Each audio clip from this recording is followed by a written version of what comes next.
What's going on, guys? This is the first inaugural episode for the Go Getters podcast, or at least that's what I think we're calling it. But it's me, Dr. Andy Peta-Chan. You can just call me Andy, and I'm with my co-host.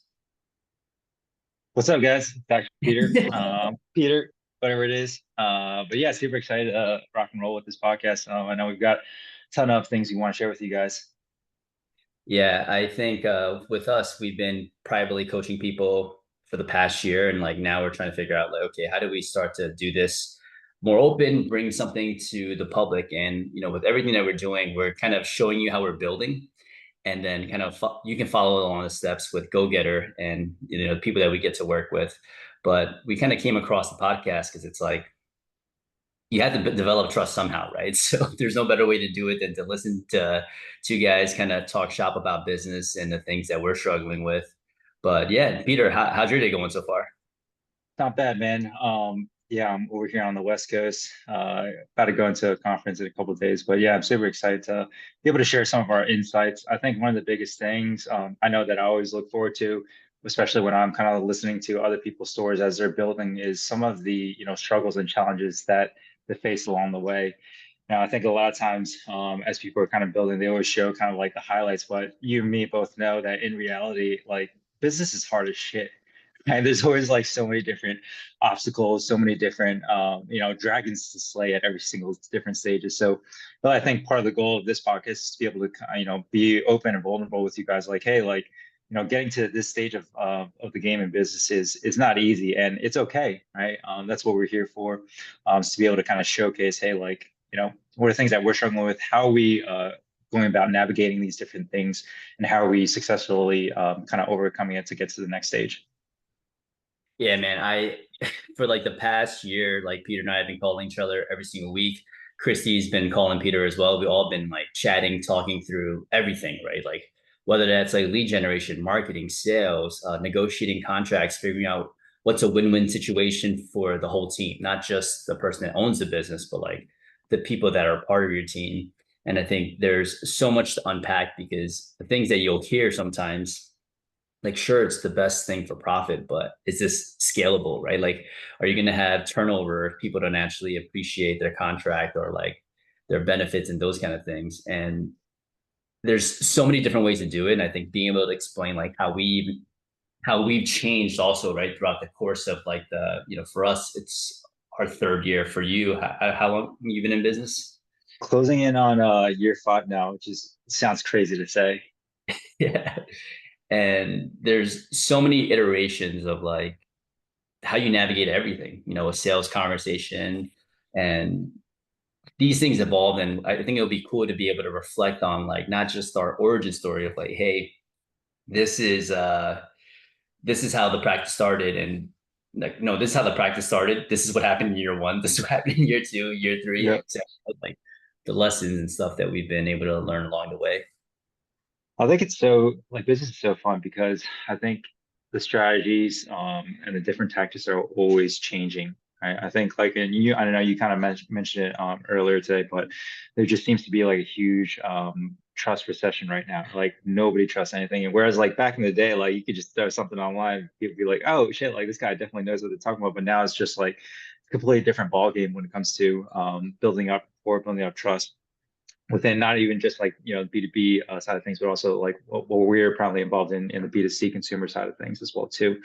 And so I think with us being involved in still being involved in a lot of the day-to-day stuff in the business, and kind of seeing, hey, how are we kind of evolving as as the world continues to evolve to basically continue to optimize and strategize on how can we continue to impact as many different lives as possible within our community.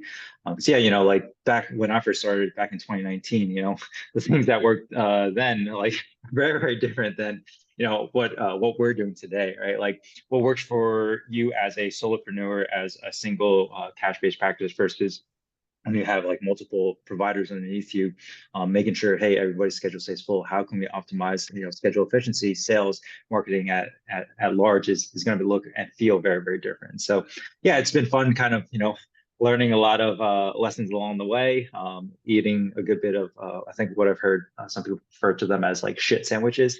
if you've ever heard that term before.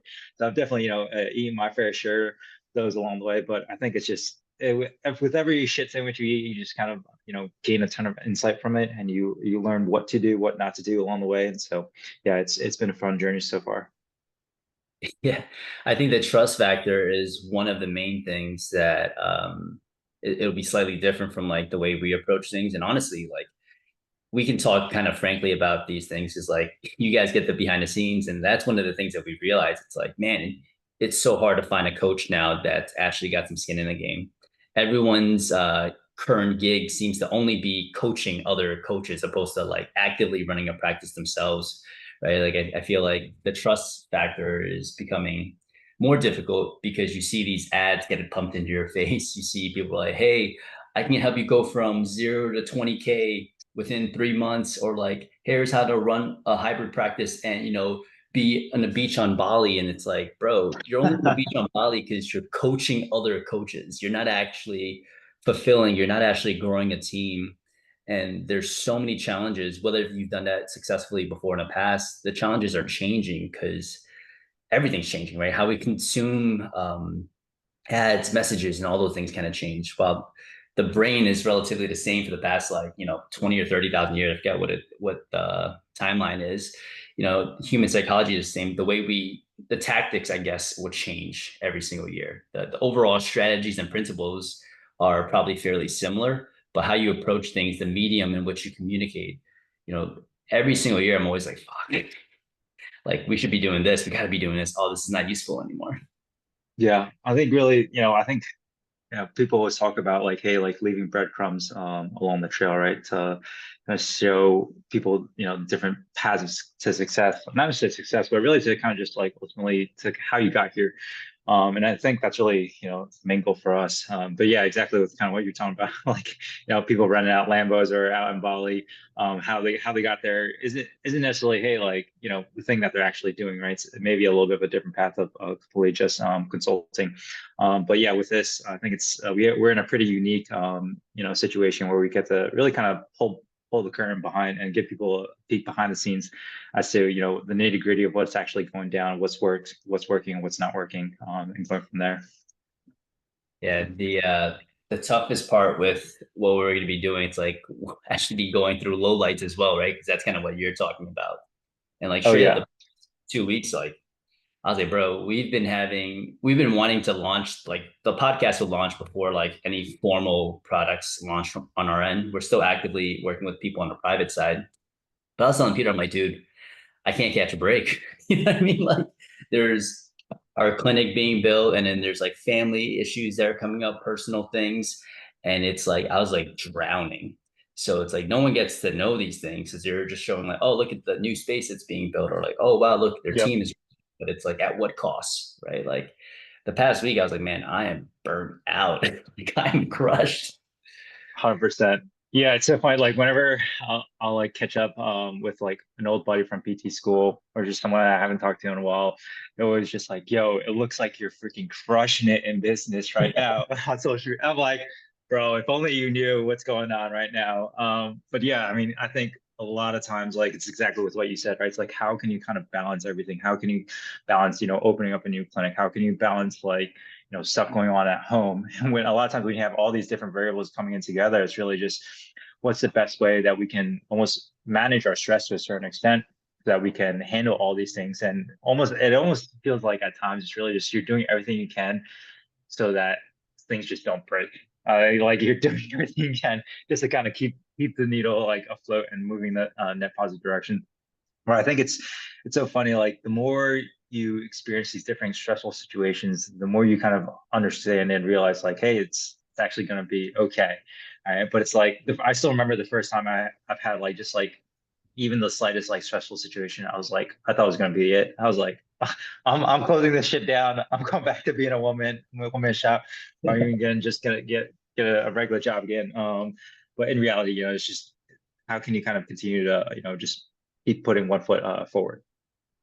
Yeah, man. I think if there's this kind of like weird conundrum, right? Where like if you knew what it took to be an entrepreneur initially, you probably wouldn't do it. But the Nobody only would do it. yeah, the only reason you're able to do it is because you slowly build along this journey, right? Like you slowly learn how to be more mentally strong, whether that's like just more confident in yourself, more confident in your process, or you learn new tactics and strategies, skills that you didn't previously have. But man, like where I'm at now to like where we were when we first started, if I knew this is what it took to run a business, I'm like, hell no, I would not put myself through that much stress. And I think you said it best. I think it was probably like a couple of months ago. You're like, bro, I calculated how many hours I work relative to how much I make. And I'm like, it's such a terrible ROI because yeah, Yeah. reality of it, it's like, I think it's easy to sell people on the dream, but dude, it takes work to get to the dream. It's not like, oh, you plug and play and things are chilling in Bali or wherever beach that you're imagining yourself in. It's like things are evolving and things are constantly changing, things are coming up, and no one can prepare you for these things. You just get to like listen to a couple of people share stories and be like, oh, I'm not alone, which is nice. Yeah, I think I forgot where I heard this, but someone basically put in the job description of an entrepreneur as like, hey, you have like a guaranteed like low base of maybe like 15, 20K and like a very, very high potential of like, mid six figs, even seven figures. And then, but the catch to that is you have to work 60 to 80 hours a week. And then, there's no guarantee of that high flip side. And then on top of that, you have to manage a ton of different things, wear multiple different hats, 401k optional. So it's just like if you look at that on paper as a job description, it's like, would you take it? And it's like it's obviously like hell no, right? But I think like what's so rewarding about it is like I think they talk about it's like, hey, the larger the dragon, the greater the hero story. Right. So it's like the larger the obstacle, when you actually kind of overcome it and you finally figure out like how can you you know how do you figure out the lead gen problem? How do you figure out the marketing problem? How do you figure out the people problem? When you finally figure that out, it's like it's a rewarding sensation and feeling that it's almost like undescribable to a certain extent. Yeah, there's nothing like creating something. I remember like the first time Christy and I were building out the CRM, and I would say Christy and I, but Christy mainly 80% of 90, probably 95% of it, but we talked these things through, and like when she said, oh, you got to create content for this email, you got to, and then I'm going to build out like, hey, when people sign up for a discovery call, they get this email. After the discovery call, they get this email. And just having that first drip sequence built out. I remember looking at her, I'm like, yo, this shit is working. Like it's so cool to be able to create something, have a process, and then have it be carried out. Like, to your point, like learning a new skill, those are like the satisfying parts of like entrepreneurship. It's like doing things that you don't necessarily learn in school. And there's no real playbook for a lot of these things because even when you have a playbook that works, it's like, oh, that playbook was dope 2 years ago, but it's not working now. Like, oh, that playbook is good for maybe like someone in Nebraska or like Yep. Denver or like a Midwest city, but like it changes when you're in like Miami or New York, or LA, because people culturally, socially interact and behave in different ways. So that's one of the struggles that I personally face. Is like there's not a lot of mastermind groups for people from New York City. I'm like, bro, Mm-hmm. New York cities are a different breed. Different, yeah. Oh, different animal. Yeah. Plus, I think, yeah, New York is it's so transient. You have so many different people like visiting there a year. And so I know from like an ad standpoint, it's like, you know, it's completely different versus like an area like where I live in Jacksonville, where don't get that many visitors. It's just pretty much locals, right? And it's like you're running an ad offering for like like a shoulder pain analysis, and it's like it's a dude from I don't know like Europe only in town for a day. It's like, oh, this looks cool. It's like let me click on this, right? Yeah, Yeah, so exactly. it's just there's so many different variables at play, city to city, area to area. But yeah, it's I think going back to what you were saying, like actually understanding and going through it, it's so different where you can take all the courses, you can go through all the resources, you can listen to all the podcasts, but it's just completely different from actually like implementing and taking action. And especially for your own town, seeing what actually works. Like the more reps you do at whatever task or skill within the game, the more you kind of refine it. Yeah, I've talked to people that own 20 plus clinics, and this is like a clinic where they're in California. There's a clinic in Canada, And they've even said the same thing. It's like our ad strategies in Canada were completely different, and Yeah. ones that were effective in the US because Canadians and I don't want to say Americans because Canadians are also technically Americans, but the interactions with the way people consume stuff are so different. And like that's why it's always good to like kind of understand the reasoning why behind what you're doing so that you can kind of add your own taste. Like if you're local to a specific area, a demographic, like the things that we'll be discussing here, it's like I'm going to be speaking it through the lens of what's worked for us or for me and moment and figuring out like, hey, this is like the thought process behind it. But now you've got to really make it your own because you're ultimately attracting a different type of person, right? And if you're, let's say, trying to work with a lot of ACL athletes, or maybe you work with a lot of runners, that's also different from working with, combat athletes. Like, so it's not just the demographic of the or like the geographic considerations, but the actual demographic of the person. Yeah, 100%. Like being able to speak to your specific avatar. But yeah, it's funny how lead gen strategies have definitely changed over the years. I think like back in the day, it could just be, hey, you could just throw up literally like a picture or of somebody holding a sign like, hey, like shoulder pain, free ad, and people will opt in. And I think I remember like Hormozy back in the day when you first started Gym Launch, like when Facebook Meta ads was so new, like he was getting like cost per lead at like less than $1 per lead.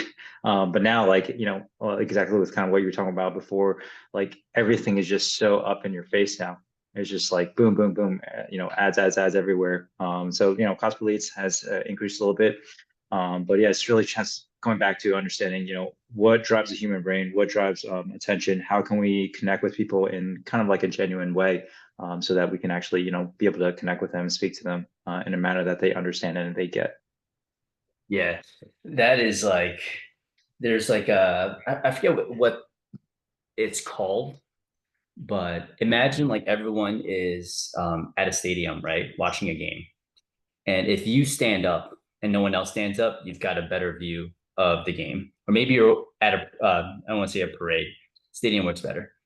So you're standing up at the stadium, you get a better view. But once everyone else starts standing up as well, now you're in equal view. It's almost better off for everyone to just sit down. And that's kind of what business is like sometimes, right? Because like as there becomes newer ways to market, newer ways to do things, what was once uniquely your advantage, everyone's doing the same thing. So now it's not really an advantage. It's just the necessary thing that you have to do in order to move things along. So there's so many different levers I think to pull, but some levers they might work a lot initially. Ads, especially when no one when they're severely underpriced and the cost per click is a lot cheaper. But there's even things like SEO, right? Like, man, SEO is helpful now, but what happens when ChatGPT becomes the main search engine and it's no longer Google? So every single playbook you have, if you're just like, hey, this is how I'm going to do business now, sure, that can work. Or maybe you've run a successful clinic in the past, but unless you're continuously evolving, that's where I think skin in the game really comes into play. 100%. What would you say, like, for you this year so far, at Moment has been like the biggest change or evolution to kind of keep up with like everything nowadays? Yeah, no, we kind of talked about like I forget the book, 10x is easier than 2x, but I forget the author. It's I Dan. think it's like, It's let me Dan see. Sullivan, right? That's I don't know if he's a co-author or not. Let's see. Yeah. 10x. It's Dan Sullivan. 10x easier than 2x, and it's co-written by Benjamin Dr. Hardy. That's who it is. Yeah. But I'm like, all right, for us, like, what has been the thing that has allowed us to grow? Um, I've been fortunate that I've been creating content since 2016, and that's Yeah. compounded to the point that you've built a social following. And what I've realized, it's about like a majority of our leads come from word of mouth and social media. And we're getting some people through organic reach because SEO, we've been working on that thing for a while. And when you get your reviews up, you naturally show up as well. But I think it's stepping back and like, okay, 80% of my results is coming from 20% of my efforts, right? And I'm Yep. only putting 20% effort into social media. How can I create even better content? How can I make this more streamlined? How can I like start to create posts that really speak to audience like before I'm like, hey, I'm gonna think of a random idea. Now it's like, how do I like start the video? Like when I start a video in 5 different ways, which way does the best? It's like, okay, this way does the best. Now when I put the first caption initially, is it, prehab for ankle is good, or it's like solve your ankle impingement issue, or like solve your chronic ankle instability. Like these little things where you're split testing and seeing like what works really, really well from a social perspective. Those are the things I wasn't even considering. I was just posting what I was learning in school. So this year it's been like taking a step back. If I look at all the data from the things I posted this past year, what does really well, I'll reshare some of those posts like every quarter or like every 6 months, and they still do well. So there's like a trend of like how to create things that work. And I would say that's really helped us build a bigger following, but also have people come through the door. Something simple again. We talked about this. I used to have all my call to action say, schedule your first discovery call. Now I just say schedule your first appointment, and that has made a huge difference in how many people click through. So split testing on that end, and local relationships. I think when you're active on social, you naturally build a lot of local relationships. And I feel like those two things have helped us a ton. Have you done kind of like a compilation of your like top 5 best performing posts of all time and kind of Yeah. seeing what the similarities are between all those? Yeah, the things that do well, it's like where it's transitioning from multiple patients. So like if Hmm. I have like one of my top posts is like a plyometric post. I'm talking about how I progress plyometrics through a whole plan of care. And it's a different patient every single time, but I'm explaining rationale as a voiceover. It crushed. Like it significantly increased the following. And I think it's a really good thing because it kind of gives you a glimpse of like, oh wow, I don't do this in physical therapy. Other things that are really impactful are like these posts where it's almost like an echo chamber post, right? But those are the kind of posts that do well because when you have a strong belief and there's an echo chamber that supports that belief, everyone wants to share that same message. Hmm. So it's like, oh, the moment you stop squatting, hinging, deadlifting, blah blah blah, you age quicker. So it's not that I forget the post. It's such a simple post, but it's something that's not like brain science, right? Like we know a lot of physical therapists that believe this. The moment you stop running, jumping, lunging, and squatting is the moment you start to age faster. The problem with modern healthcare solutions is that we tell people to stop doing these things when they're in pain instead of showing them how to get back to those activities.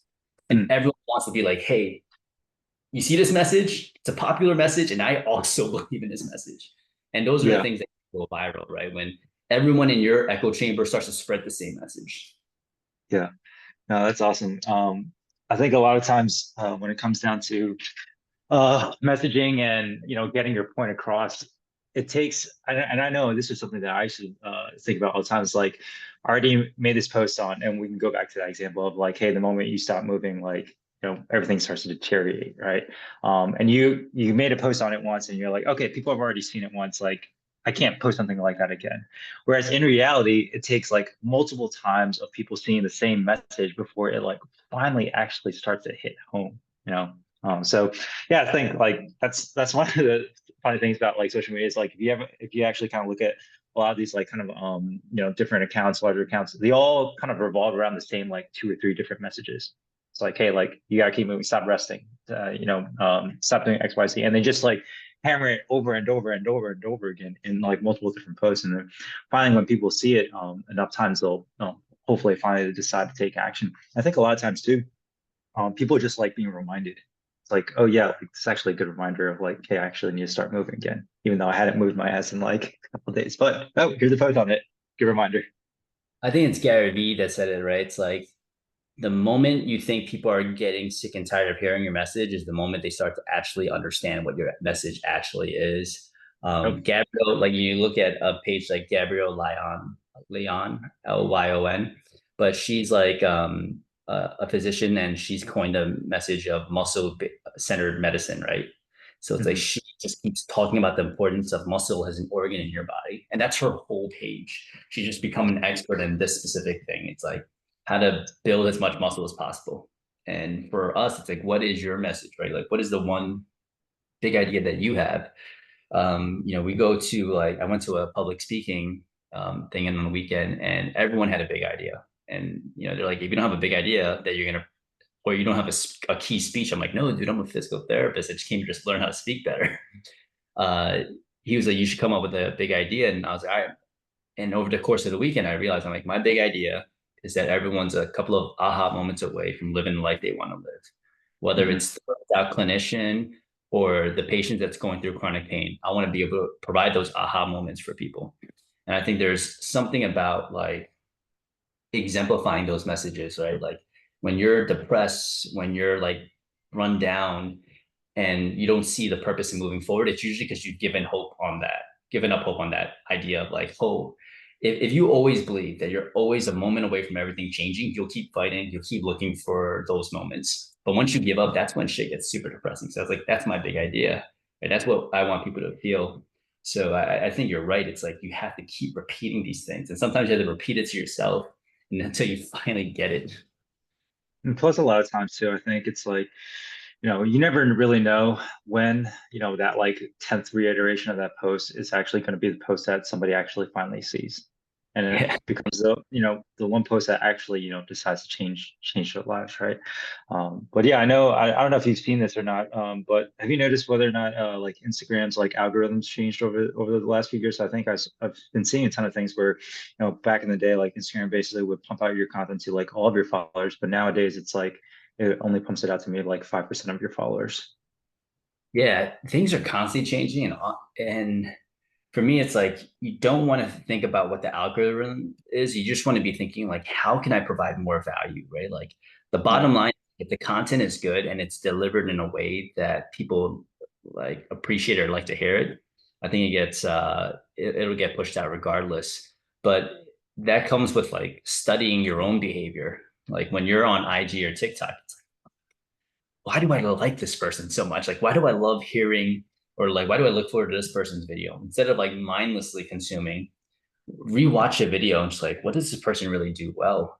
And you'll pick up on your own behavior. And again, you're a consumer, right? Like, so, if you think about your favorite patients or your clients, they're typically people that are like yourself. So if you Mhm. understand your own behavior, you're probably going to understand your patients and your clients' behaviors as well. Yeah, it's so funny. A lot of like my own favorite clients or patients, they actually end up being just like good friends of mine, like outside of the clinic, just exactly what you said. Right? There's just so much like shared interest that you end up just like hanging out outside of the clinic. Yeah. What are some things that changed for you this year that you feel like has really helped your practice? I would say being okay with the fact that I'm not the best clinician. I don't know if you used to kind of think this way, but I used to feel like every eval, like I would need a treat just because I felt like I was the best at it. But and I think, dude, that I think that's something that like so many physical therapists who own businesses struggle with. And it's like, hey, we go into school to help people to get people better. But in reality, I think like this year has been like huge for me to really understand and know that like, hey, if we want to be able to impact as many lives as possible, like I need to get my hand out of like everything. I used to like didn't want my hands in like everything. I want to know like everything that's going on. I want to be involved in every single thing. But now this year, I've really been able to kind of like step back a little bit and give over a lot of what I think is trust and ultimate responsibilities to other key players within the company and allow them to kind of like take the reins a little bit, right? So I think yeah, a lot of times like we kind of just get stuck in just treatment, right? It's like who's gonna move the needle forward on a lot of the back end side of things. And so yeah, for me, it's really just being able to get the right people in place to kind of manage a lot of things and then even for me, I think one of the things that I struggle with a lot is managing people. Right? And so for me, it's like, okay, how can I find someone who's better than me at managing people to help manage people? And I think it's just coming down to realizing and being okay with like, hey, it's okay not to be the best at everything. Which is almost hard to do at times, right? When you're the founder, it's like, dude, I gotta lead by example. I gotta be the best at everything. But in reality, it's just you got to hire people who understand the role at a better extent and understanding than you. And that's the only way the business kind of moves forward. So yeah, hiring key people, getting the right people in place, building a freaking rock star team has been kind of where we've been headed this year has made a huge difference. Yeah, man, that is like it's it's tough because like our team, like most of the everyone on our team we've hired from like the mentorship side of things, the education stuff that we do on the side. And it's tough, I think, when like I think sometimes like they'll watch me do an eval or they all they see is like the gap sometimes, right? So it's almost like maybe it's helpful, maybe it's not helpful, depending on the person and how they perceive that, right? Like they see the gap and they're motivated, like, oh man, I'm gonna get better. Or maybe see the gap and it's, oh, I can easily see why someone would be like, why would they want to see me if they can see Peter? Peter's so good at what he does. But yeah, letting go. I'm back now. Like the past 6 months, I haven't taken on that many new clients, but recently I've come back on to taking clients and had our therapist shadow. The first thing he said is like, "Yo, I miss this." I'm like, "What?" Because I just miss watching you work and do your thing. Like it's cool to see you like actively problem solve and stuff. But I think we joke around sometimes where it's like when we have like those long days, the team goes always like, "Oh, I didn't know you still had it in you." I didn't know you had it like that, you know?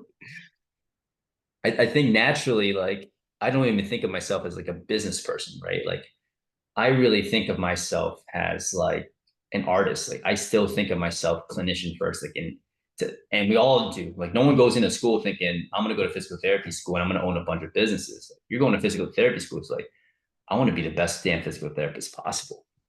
How have you Exactly. been able to step back with all of that? Sorry, I think you broke up a little bit. What'd you say? No, how have you been able to like, what's the mindset shift that you needed to have for that to happen? Uh, I think for me, a lot of times it just comes down to watching, like as silly as it sounds, but ultimately top line revenue, right? I think like ultimately when I see like the top line revenue for us on a month to month basis, and it's just like, hey, doesn't necessarily seem to be changing, and then you almost kind of take a step back and you're like, okay, well, why is that? Like, why hasn't it been changing? And then for me, that was kind of almost like the realization of like, okay, hey, like there needs to be other people and set up in place so that we can basically, see more people. How do we see more people? Okay, well, we need more leads. Okay, well, how do we get more leads? Well, we can't get more leads if I'm in here treating all patients, right? So I think it's just been like a heavy, it's almost like a pretty long process, probably like two full years of like just kind of like seeing that and just finally coming to that realization.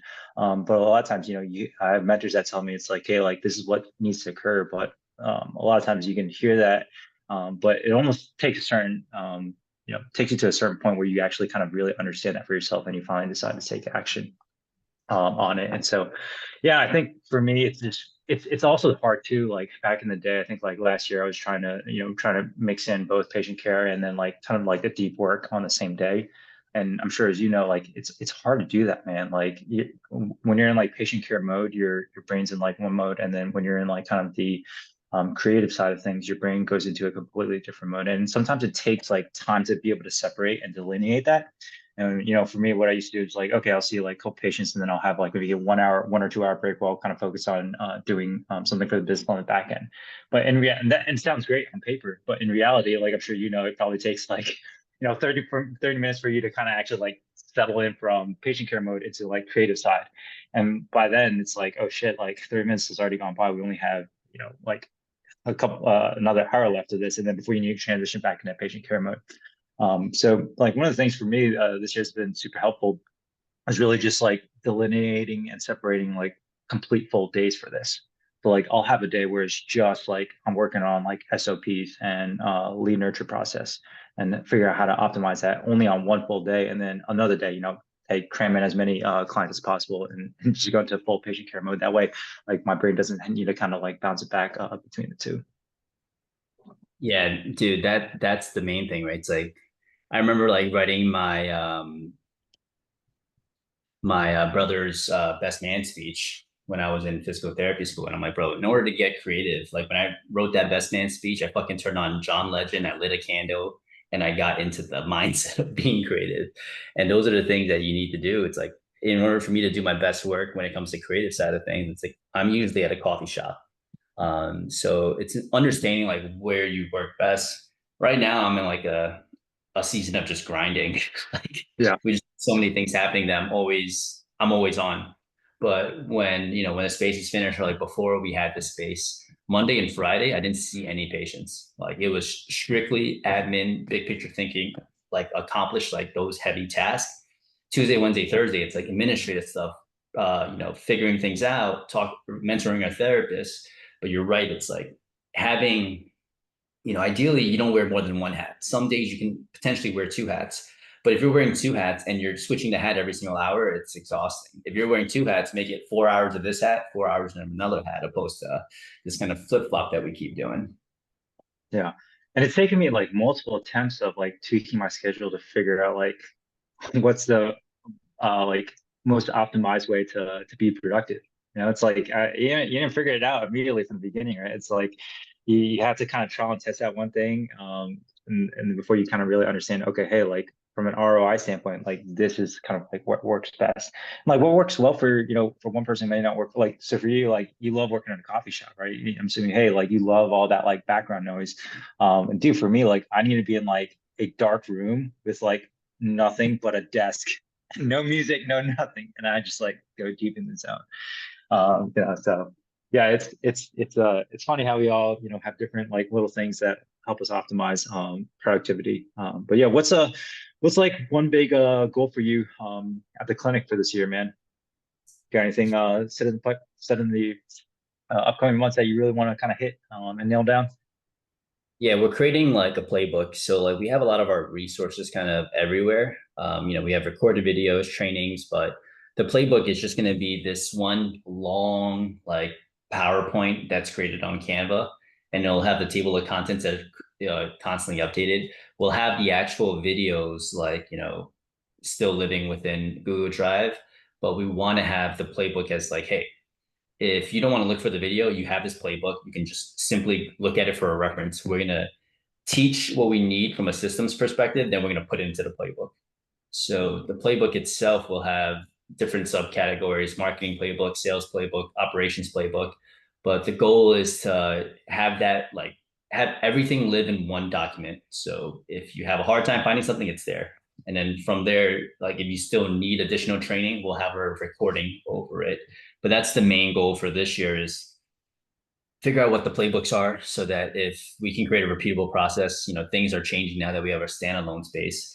If we have a really efficient playbook for opening, and this playbook generates a certain amount of leads per week, now, we could be a little bit more aggressive with potentially starting a second location. I love that, man. What are you thinking second location wise? I would love to go to Long Island City in Queens, but we'll see what happens. I think it's an untapped area, Yeah. and real estate looks decent there. So, what about you? What's Um, your for the year? Man, I think right, it's kind of similar to what you were saying, but optimizing it a little bit better. So for us, we recently had an acquisition of a clinic down in Tampa. Where for you guys listening, our main clinic is in Jacksonville, and so when we initially did the acquisition down in Tampa, I thought my playbook and systems were like rock solid, right? So it's like, okay, hey, we're good to go. We're confident we can do this. We just plug and play. But man, was that a good wake up call? It's like you think it's rock solid, and until you actually kind of put it in play, and you get some feedback. It's like, wow, like there's still a lot of things that can be optimized. And so, like a good example would be like a front desk onboarding process. All right, so our clinic director down in Tampa, we actually recently just hired on a new front desk, and we gave them the playbook of how we did it up here in Jacksonville, and I'm getting feedback now of like, hey, like this isn't necessarily working that well for us. Like this is what I think would work well. So it's kind of like continuing to get these ongoing feedback to continue to kind of optimize these systems and processes as much as possible. But man, going back to kind of what you're saying about like opening up another location, man, I don't know if I think I might need a couple of years, dude. Like the amount of stress, and I'm sure you probably felt the same way too with opening up your first standalone clinic in New York, man. But like the amount of stress that I went through with the acquisition of the Tampa location, man. Like, man, those first 3 months were rough, man. And so, but I'm sure it's just like, it's something that you hadn't experienced before, right? So it's just, I think stress is really just like new things that you hadn't experienced before. So it seems foreign and it seems stressful, right? But now that you've kind of gone through this, like for me, what it seemed like an extremely stressful situation, um, hopefully now you've had some experience with it, you have some skin in the game, and you kind of know what to look out for, what to expect, right? What are some of the pitfalls along the way? Hopefully, if we do get another opportunity to, put another location here down in Florida, it goes by a little bit smoother. But yeah, it's funny. It's like 1, 2 months in, I was like, this is the absolute worst decision I've ever made. I don't know. This guy. And it's like now we're 6 months in. I was like, you know what? Things are going great. I was like, it's really not that bad. Like I think we're ready to do this again. But I think that's just kind of echoes really what it means to kind of be an entrepreneur, right? There's always kind of ups and downs. It feels like you're about to like drown one month, the next month you're like sitting on cloud nine, you're like, wow, this is like the best thing ever. So yeah, it's been fun though. Oh man. Dude, I think, obviously the goal with these podcasts is always to come out with something tangible. So it was cool that we went in with not too much of a plan, just kind of talk about the purpose of the pod and chat for a bit. But I think we had covered a couple of decent things where people can take some inspiration. Is there anything you want to bring up before we kind of end episode one? No, I think that's pretty solid. Like, subscribe, comment on the podcast. Yeah. Subscribe and feel free to always message us. We've got a handful of topics that Peter's compiled and things that we'll be breaking down. Everything you probably think about, but we're always making sure that we check off all of our own bases. So if there's things that you want to see from us, let us know. If there's guests that you're interested in having on the podcast, like let us know. Please don't be one of those people that invite yourself to a podcast. Don't do that. But yeah, we're here for you, man. And till next time. Catch you guys next week. Awesome.